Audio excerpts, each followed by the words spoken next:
આજે સમગ્ર દેશમાં ભાઈ બહેનના પવિત્ર સ્નેહના પ્રતીક એવા રક્ષાબંધનની ઉજવણી થઈ રહી છે।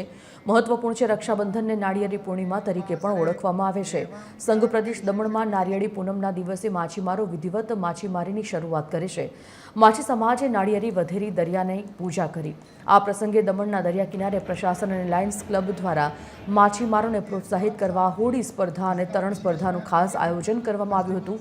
આજના દિવસે માછીમારો દરિયો ખેડવાની શરૂઆત કરે છે, જેથી માછીમારો આ એક મહત્વનો દિવસ ગણે છે। આપને જણાવી દઈએ કે તેમનું આખું વર્ષ આર્થિક રીતે સારું જાય, તેમને દરિયામાં કોઈ આપત્તિનો સામનો ન કરવો પડે અને દરિયાદેવ તેમના પણ આશીર્વાદ વરસતા રહે તેવી અપેક્ષા સાથે આજે નાળિયેરી પૂનમના દિવસે દરિયાદેવની પૂજા કરવામાં આવે છે।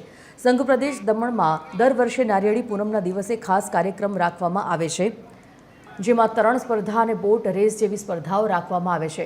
આ કાર્યક્રમમાં દમણ સહિત સમગ્ર દક્ષિણ ગુજરાતમાંથી તરવૈયાઓ દમણના દરિયા કિનારે ઉમટી પડે છે। આજે પણ દમણના ડેપ્યુટી કલેક્ટર તેમજ માછીમાર આગેવાનો માછીમારો માટે પૂજા કરી તેમની સુખ શાંતિ, સમૃદ્ધિ અને સુરક્ષા માટે પ્રાર્થના કરી હતી। વિજેતા સ્પર્ધકોને ઇનામ આપી પ્રોત્સાહિત કરવામાં આવ્યા હતા।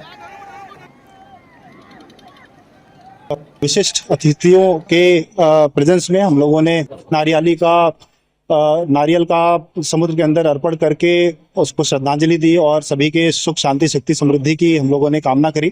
और आज का दिन सभी के लिए महत्वपूर्ण है, दमन के सभी लोगों के लिए महत्वपूर्ण है, क्योंकि यहाँ की फिशिंग कम्युनिटी, यहाँ का माछी समाज जो है, यहाँ के इकोनॉमिक सस्टेनेंस का एक बहुत बड़ा जरिया है और उनके लिए एक विशिष्ट दिन है, क्योंकि आज के दिन वो नाव को समुद्र के अंदर उतार के आज से इकोनॉमिक एक्टिविटी अपनी शुरू करते हैं। लोगों का हजारों की संख्या में ऐसे लोग हैं जिनका पालन पोषण और रोजी रोटी इस चीज से जुड़ी हुई है।